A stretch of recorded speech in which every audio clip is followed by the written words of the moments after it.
Bu vatan şehitlerimizin kanıyla yoğrulmuş ve vatan olmuştur. Yağmur yağar, toprağımızı ıslatır. Şehit kanı düşer, toprağı vatan yapar. Gençler, bu vatan bu şehitlerimizden bizlere emanettir. O yüzden vatanımızın kadri kıymetini bilelim.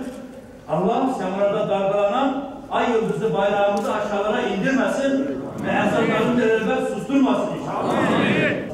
Şehitlerimizin bize hakkını etmesi lazım. Ama ben soruyorum, siz kardeşlerim, şehit Selman kardeşime hakkınızı helal ediyor musunuz?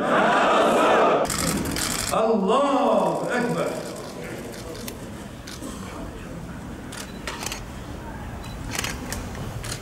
Allahu Ekber. Selamun Aleyküm ve Rahmetullah. Selamun Aleyküm ve Rahmetullah. Allahu Ekber.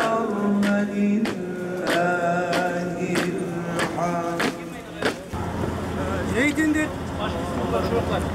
Şehit bırak. Bırak.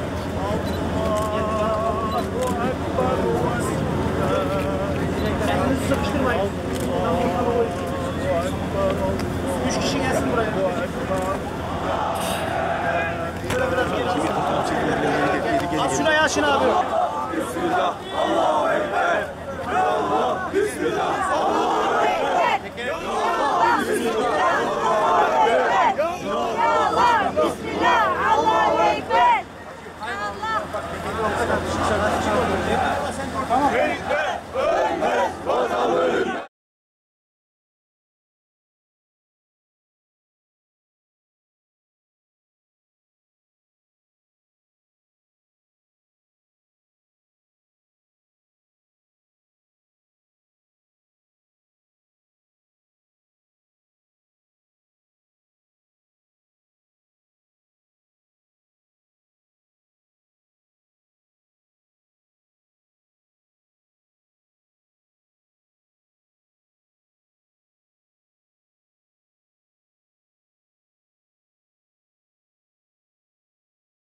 Allahu Ekber ve lillahi'l-hamd.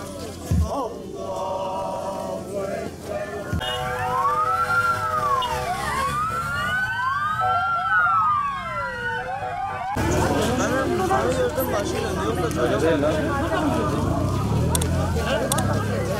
Neredesiniz?